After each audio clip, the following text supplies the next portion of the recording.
Alors, bonjour Dylan, Bonjour Annie. bienvenue dans ce nouvel épisode. Aujourd'hui, nous allons aborder un sujet, je pense que vous allez être nombreux à vous reconnaître. On va parler de la dépendance affective. La Cette dépendance affective. fameuse dépendance C'est ça, affective. qu'on entend beaucoup parler, Qu'on mais en même entend. temps, on est tous, à un moment donné, passés par cette dépendance aussi, je Je pense. pense qu'on l'est tous plus ou moins. C'est ça, à des périodes de notre vie. Parce qu'on est aussi dépendant à l'amour, on est dépendant aux bonnes choses. C'est ça. Et l'amour, eh bien, en fait partie. Néanmoins, eh bien, quand cet amour va vous asphyxier, quand les attentes vont être douloureuses, eh bien là, il faut se remettre un petit peu en question.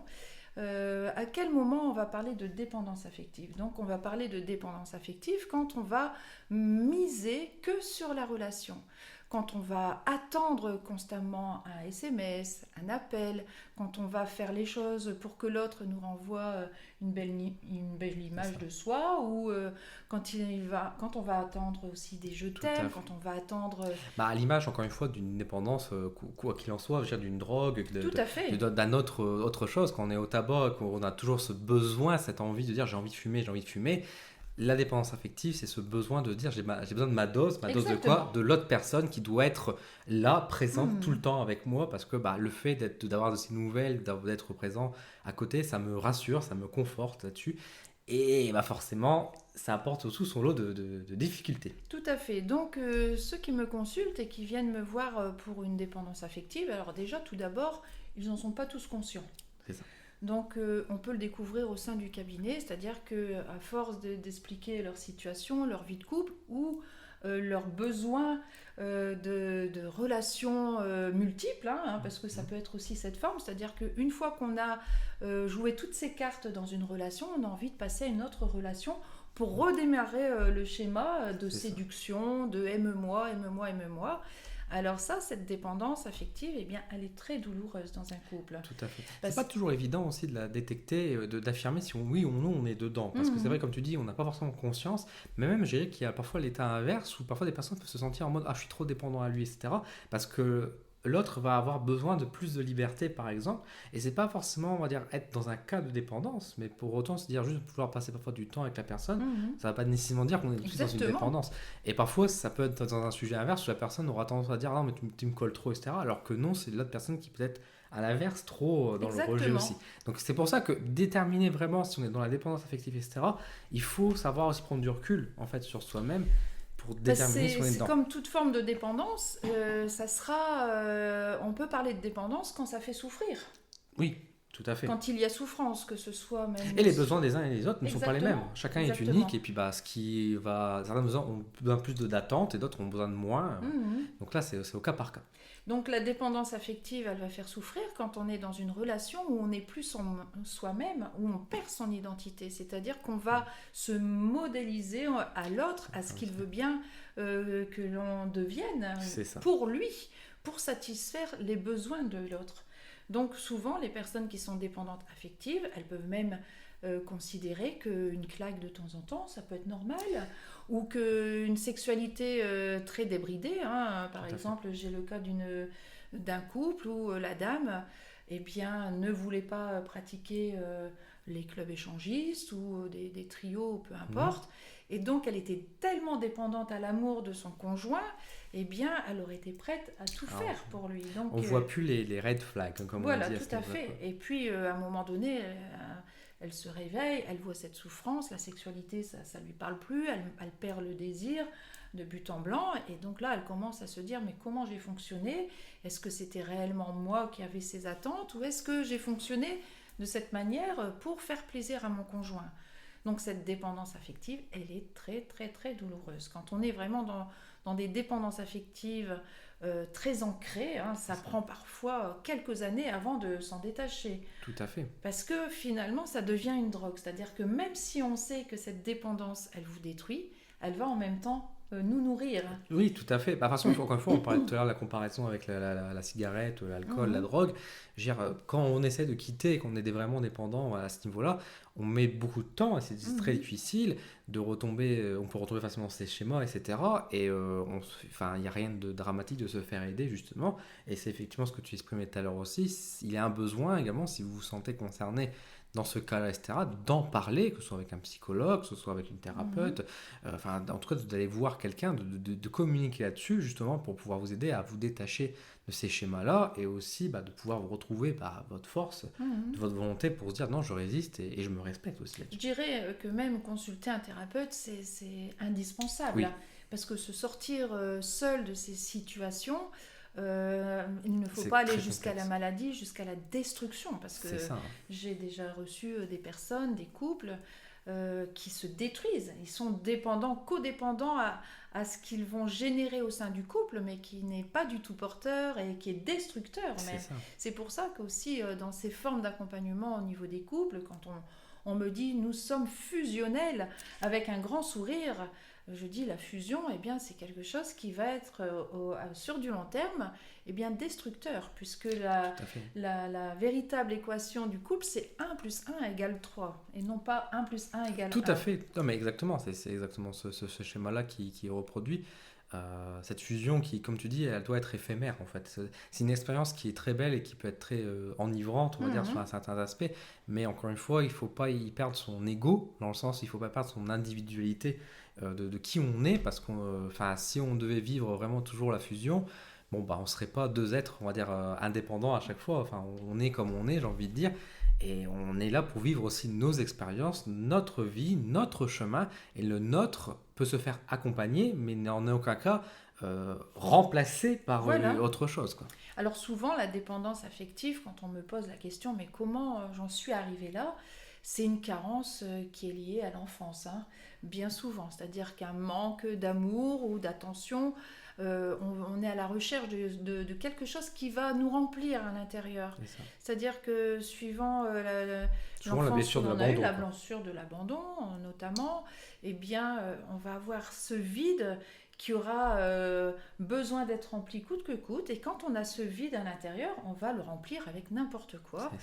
Ça peut être l'amour, ça peut être le jeu, ça peut être de l'alcool, la cigarette, etc. Toute forme de dépendance vient combler, Pour combler, pour masquer voilà, en fait pour cette masquer, souffrance. voilà, cette souffrance. Donc surtout si vous êtes dans une situation où vous sentez que vous n'êtes plus vous-même, si vous sentez que vous ne pensez pas par vous-même, ou si l'autre va toujours poser ses idées, si vous sentez que l'autre va prendre de plus en plus de terrain dans votre vie, eh bien il est important que vous vous posez cette question, est-ce que là réellement, tout ce que je fais, tout ce que je vais mettre en place dans ma vie, est-ce que c'est en partie moi qui le décide, ou est-ce que je vis à travers l'autre? Et à l'inverse, également, quand on est dans une situation où justement on n'arrive pas à se passer de l'autre, qu'on est toujours en mode il n'est pas là, je n'existe plus, que je n'arrive pas à vivre, je n'arrive pas, j'ai besoin de ces nouvelles, etc. Là aussi, il faut tirer la sonnette d'alarme à vous-même, ou dire et prendre conscience de ce genre de cas, même si c'est pas toujours évident, effectivement, mais si vous vous rendez compte, déjà ne vous jugez pas. J'ai envie de dire par rapport à ça, ne vous jugez jamais par rapport à ça. On est des êtres humains. Et en tant qu'être humain, forcément, on a nos faiblesses et on peut tous, à un moment donné, tomber dans nos faiblesses. Je suis tombé dans ce genre de faiblesse de dépendance affective à plusieurs reprises. Alors, on s'en est rendu compte. On a un peu d'expérience, un peu de recul aussi, mais dans ces cas-là aussi, c'est pas toujours évident, on tombe dans les propres schémas. Malgré que là, on est en train de faire une émission où justement, on vous met en alerte de ça. Mais c'est pas grave, en fait, de tomber dans ces schémas-là, du moment où on arrive à en rebondir, on arrive à s'en sortir aussi derrière, quoi. Et de pas laisser nourrir les choses. C'est surtout ça. Et puis, on est tous là pour apprendre, pour évoluer. Tout à fait, d'expérimenter aussi. Alors donc, tout ce qui, en tous les cas, ce qui est sûr, c'est qu'on va peut-être finir par être dépendant à cette chaîne. C'est ça. Là aussi, il faut faire attention. C'est au niveau. À cette chaîne. Ah oui, à cette chaîne. Ah oui, à la chaîne YouTube. J'avais pas capté du tout. Merci de me remettre dans le droit chemin. Vous voyez qu'on a besoin d'être à deux aussi pour tout ça. Donc, on va être dépendant à notre chaîne. À la chaîne YouTube, effectivement. Oui, et puis vous aussi, vous serez dépendant. Vous ne pourrez plus passer de nous. Qui s'appelle Les âmes des Roses, tout à fait. Notre âme des Roses sur ta chaîne, Annie Kérin, un thérapeute. Voilà. J'aime assez dire quand même que c'est la nôtre en partie. Oui, on partage un cadre, mais après ça reste comme ta chaîne majoritairement. Pour revenir au sujet, ce que je voulais exprimer, c'est qu'il faut faire aussi un peu attention, surtout quand on est dans un cadre de dépendance affective, à essayer de faire une distinction entre amour et affection. Parce que c'est vrai qu'on tombe parfois dans le schéma de la dépendance affective et on rentre facilement dans des cadres de couple entre guillemets non désiré ou à désirer, mais pas pour les bonnes raisons justement, parce qu'on est tellement dans la recherche de l'affection, on est tellement dans le besoin de dire j'ai besoin d'être rassuré, j'ai besoin de câlin, j'ai besoin de ça, qu'on est prêt à se jeter parfois dans une relation qui ne va pas nous sublimer, qui ne va pas forcément nous aider et qui va nous rendre aussi dépendants vis-à-vis de l'autre et de rentrer dans ce schéma où tu disais justement qu'il y a une personne qui avait l'ascendant sur l'autre finalement. Là, il faut prendre du recul aussi là-dessus, de dire, mais en fait, mon besoin, c'est pas un besoin d'amour, c'est un besoin d'affection, etc. Et trouver ce schéma d'affection dans le cadre d'amitié, par exemple, dans le cadre, enfin, dans d'autres choses. Moi, je sais que, par exemple, quand il y a besoin d'un contact physique, on a tous besoin des êtres sociaux, on aime bien avoir des câlins, de se faire toucher, etc. On va dire à ce niveau-là. Bah, parfois, juste aller voir des masseurs, par exemple, on va se faire un massage, parfois, bah, ça peut faire vraiment du bien au corps à ce moment-là. Et on va dire passer un peu l'envie aussi de ce besoin, on va dire, d'être touché, des choses comme ça. Alors je prends un exemple, on va dire physique à ce niveau-là, mais après c'est pareil, c'est le besoin de ne pas être seul, par exemple, ce genre de choses. Bah, c'est essayer de se faire des groupes d'amis, et encore une fois, ça veut dire qu'il y a une relation amoureuse qui doit s'engager derrière, c'est se trouver... Alors je voudrais même, quand tu dis sans obligatoirement une relation amoureuse, j'ai fait plusieurs situations où il y avait une dépendance affective amicale. Oui, ça existe aussi, voilà. Effectivement. Donc la dame était vraiment dépendante au message de sa meilleure amie, au risque de s'autodétruire, c'est-à-dire que sa meilleure amie, elle passait avant le couple, elle passait avant elle, etc. Et elle subissait des refus, des positionnements qui la déplaisaient, qui la ramenaient au fait qu'elle était envahissante. Et ça, c'est arrivé plusieurs fois également en forme d'accompagnement. On peut aussi être dépendant à une amitié. En fait, dès le moment où, par manque d'estime de soi qui peut être lié, comme je disais, à l'enfance ou par rapport à des situations aussi présentes, on peut vivre des choses malheureusement dans la vie qui peuvent nous faire perdre notre confiance et notre estime. Et que du coup, derrière, on va tellement se rabaisser qu'on va trouver quelqu'un qui va nous raccrocher.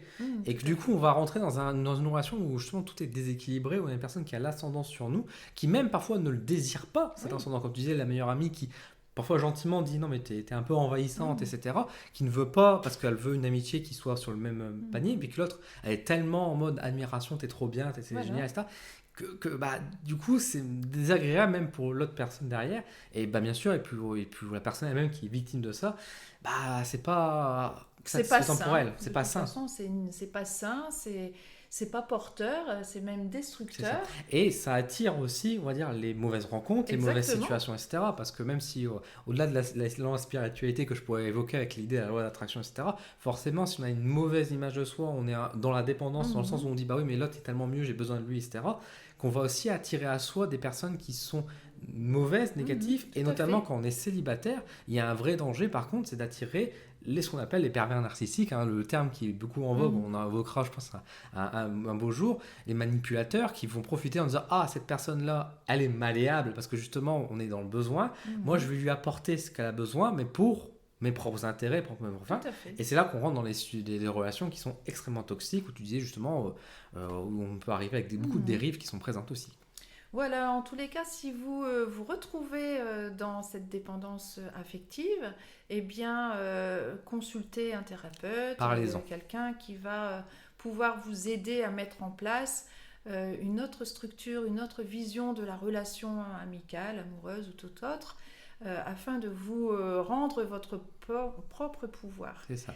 Voilà. Parlez-en aussi avec des amis, aussi, j'ai envie de dire des personnes autour de vous, même de la famille, qui peut parfois voir des choses qu'ils n'osent pas forcément évoquer. Si vous avez un doute et que vous n'osez pas forcément franchir le pas, parce que c'est parfois intimidant aussi d'aller voir une thérapeute ou un psychologue, on n'ose pas, on se dit que ça ne sert pas forcément à grand chose, et que vous doutez un petit peu, posez quand même la question à votre entourage et voir ce qu'ils en pensent, ce qu'ils en disent, sans prendre forcément tout pour argent comptant, mais ça peut être parfois un signe, surtout si vous avez plusieurs personnes qui vous disent on a déjà vu que ton partenaire ou ta partenaire avait parfois des comportements un peu bizarres avec toi, dire peut-être qu'il y a quelque chose, et donc ce cas-là ça peut être un élan. Et puis des lectures aussi. Oui, il y a des lectures, on est dans un monde, une période où effectivement le développement personnel se développe de beaucoup plus en plus, et c'est une bonne chose aussi sur beaucoup d'aspects pour prendre conscience. Alors il ne faut pas tomber non plus dans l'extrême non plus, mais effectivement ça peut être très intéressant pour remarquer déjà est-ce que j'ai les premiers signaux, les symptômes entre guillemets de ça, et si oui, de prendre l'élan et de faire le pas en avant là-dessus pour en guérir et se sentir mieux. Voilà. Merci Dylan. Merci Annie. À très bientôt les amoureux de la vie. À bientôt.